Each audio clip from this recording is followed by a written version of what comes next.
It's 2:17 in the morning. The room is silent.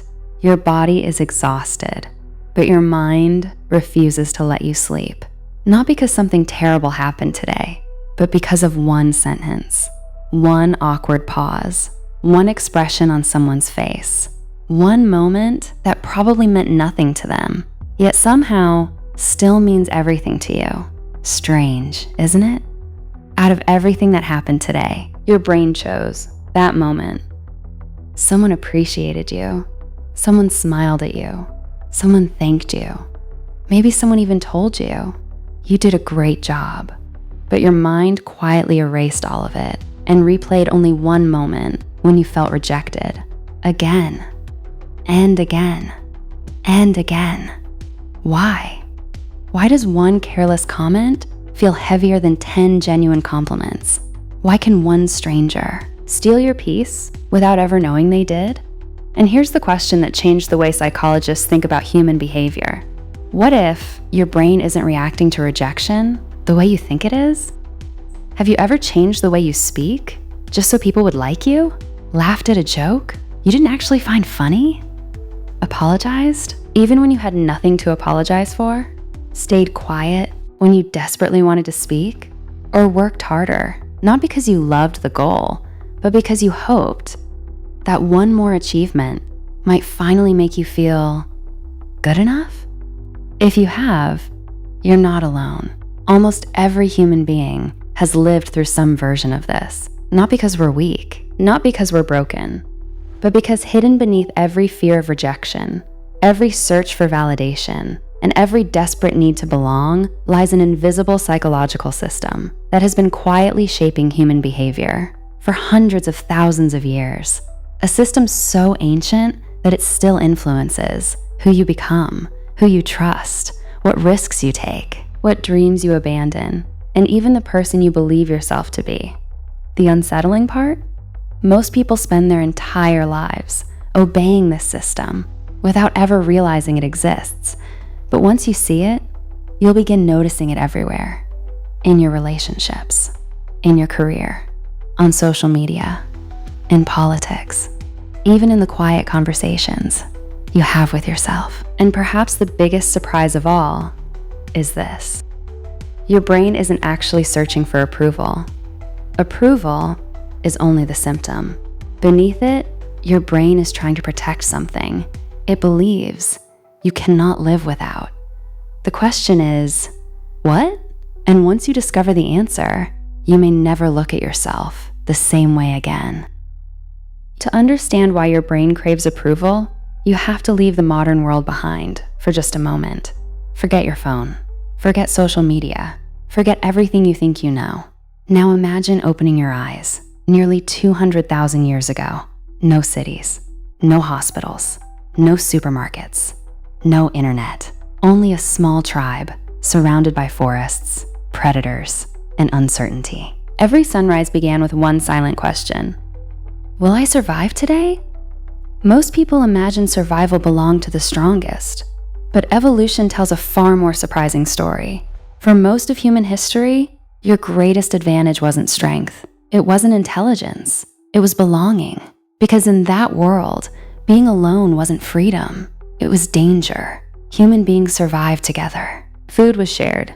Protection was shared. Knowledge was shared. Even hope was shared. Being accepted by your tribe wasn't simply comforting. It dramatically increased your chances of survival. Being rejected could mean losing protection, resources, and sometimes your future. Your brain evolved inside that reality, not the one you live in today. Technology changed almost overnight. Evolution didn't. Your phone is modern, your world is modern, but your brain is still running ancient software. And ancient software doesn't know the difference between being ignored online and being left behind by the tribe. Imagine hearing laughter behind your back. Your brain instantly asks, are they laughing with me or at me? Imagine someone in your tribe suddenly becoming distant. Did I do something wrong? Ignoring those signals could have carried enormous consequences. So over thousands of generations, The human brain became extraordinarily sensitive to signs of acceptance and rejection, not because it wanted popularity, not because it wanted attention, but because staying connected often meant staying alive. This is the first great misunderstanding about approval. Your brain didn't evolve to chase approval. It evolved to avoid exclusion. Those two motivations may look similar, but psychologically, they change everything. Now ask yourself something uncomfortable.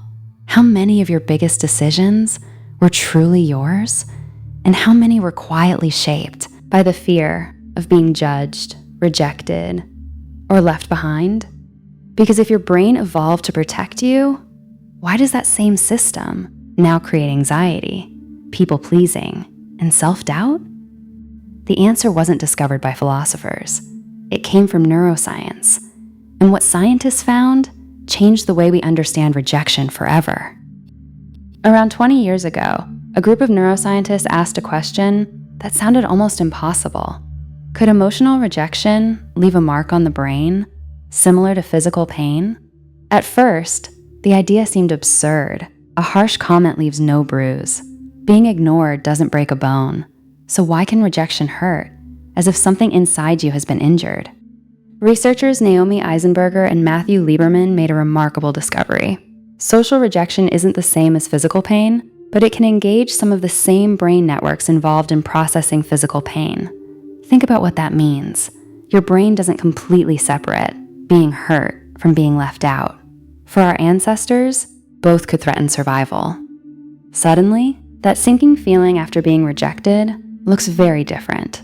It isn't proof that you're too sensitive. It's evidence that your brain is doing exactly what it evolved to do, trying to protect you. Now place that same brain inside the 21st century. Instead of one tribe, you have social media. Instead of a few familiar faces, you're surrounded by millions of opinions. Every notification, every like, every comment, every comparison, even every silence. Without realizing it, your brain keeps asking the same ancient question: do I still belong? The problem isn't you. The problem is that your biology hasn't caught up with your technology. Your world changed. Your survival system didn't. And it still treats digital rejection as if your place in the tribe is on the line. This is where approval becomes a trap. Not because approval is dangerous, but because your brain mistakes it for safety. Someone praises you. For a moment, you feel secure, but the feeling disappears. So the search begins again. One more compliment, one more achievement, one more promotion, one more 1,000 followers. The finish line keeps moving, not because you're chasing success, because your brain is chasing certainty. It wants reassurance that you still belong, and that's the hidden cost. When approval becomes your compass, you slowly stop asking, what do I believe? Instead, you ask, what will people accept? Little by little, your identity becomes a performance. But here's the truth. The need to belong is deeply human. The need to lose yourself is not. So how do you teach an ancient brain that belonging doesn't require becoming someone else? That's where everything changes. So how do you escape a survival system that has shaped human behavior for hundreds of thousands of years? The answer isn't to stop caring what people think. That would be impossible. Humans are wired for connection. The real transformation begins when you teach your brain a new definition of safety. Most people unconsciously live by one equation. If people approve of me, I'll be okay. But that equation can never be solved. Someone will misunderstand you. Someone will disagree with you. Someone will choose not to like you. If your peace depends on universal approval, your peace will always be temporary. Quiet confidence begins the moment your brain learns a different equation. I can be misunderstood and still be safe. I can be rejected and still be worthy. Because safety was never supposed to come from someone else's opinion. That's the moment your survival system finally begins to relax. Here's something your brain trusts far more than praise: evidence.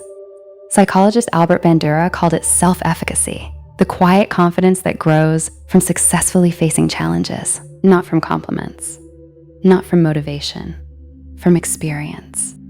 Every difficult conversation you don't avoid becomes evidence. Every promise you keep becomes evidence. Every healthy boundary you set becomes evidence.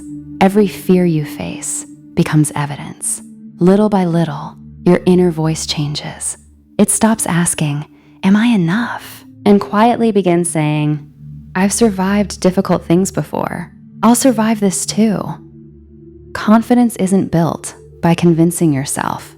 It's built by collecting proof that you can trust yourself.